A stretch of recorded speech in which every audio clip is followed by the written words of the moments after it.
AITA for not letting my friends use my backyard for their wedding because they do not want me to bring a plus one. I, 30M, recently bought my grandparents' house. It's not just a house to me, it's home in the deepest sense of the word. My grandparents lived there for decades, and it's where I spent my best childhood memories. It was the hangout spot for me and my friends growing up. Late nights by the lake, summer bonfires, sneaking beers when we were teenagers, sleepovers in the gazebo. It was the place where life happened.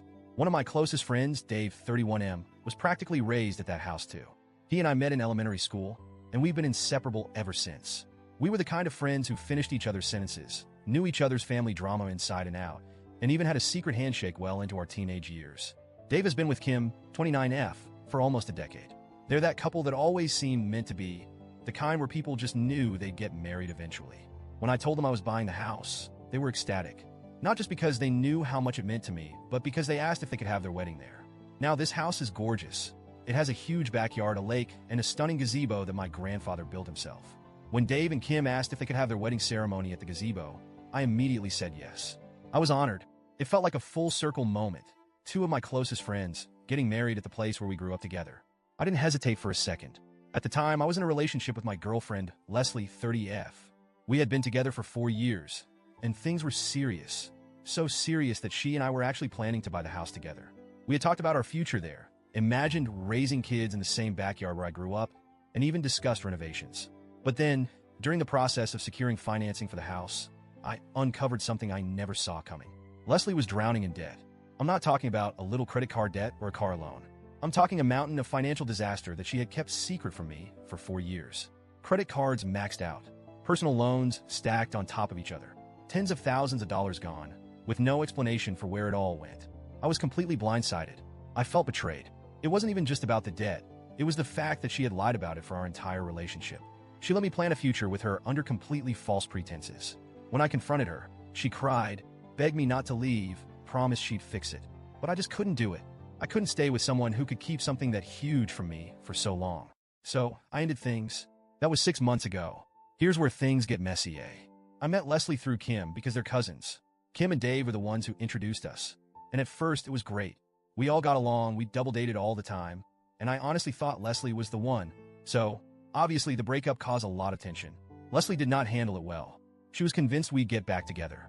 Even now, 6 months later, she still sends me long messages about how she knows we're meant to be and how our love is stronger than this obstacle. She's shown up at my house multiple times trying to talk, despite me making it very clear that I'm done. About 2 months ago, I started dating again. It wasn't anything serious at first, just dipping my toes back into the dating pool, but I eventually met someone I really like. She's kind, funny, supportive, and honestly makes me feel like myself again.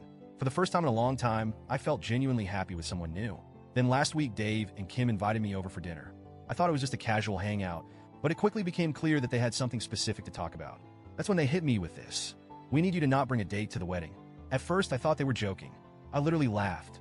But when I saw their serious faces, I realized they weren't kidding. I asked why. Kim sighed and gave me this look. You know, the one people give when they think they're being reasonable, but are actually being completely unfair? It's just, Leslie is still really struggling with the breakup. It would be really hard for her to see you with someone else, especially at the wedding. We just want to avoid any unnecessary drama. I was stunned. So let me get this straight. They're asking me to host their wedding at my house, on my land, using my gazebo, but I'm not allowed to bring a date? Because my ex, who I want nothing to do with, might feel uncomfortable? I told them, as calmly as I could, that their request was completely unfair, that they had no right to dictate my personal life, especially at a wedding they were holding at my house. Kim got defensive, saying it wasn't about me, but about keeping the peace. It's just one day. Can't you just do this one thing? For Leslie's sake? I told them absolutely not. If this was their condition, then they needed to find a new venue. Dave and Kim are furious. The wedding is in April, which means they now have less than 3 months to find a new venue. They claim I'm being petty and vindictive, and that I'm ruining their wedding over something small. Kim even accused me of doing this just to get back at Leslie, which is insane. I just don't think it's fair to ask me to put my own happiness on hold for my ex's feelings, especially at my own house. Mutual friends are split. Some think I'm being completely reasonable. It's my house. I should get to have my own rules. Others think I'm being harsh and should just let it go to avoid drama. Even my parents weighed in. My mom thinks I should let it slide for the sake of friendship, but my dad literally laughed and said, "Hell no." So, Reddit, AIDA?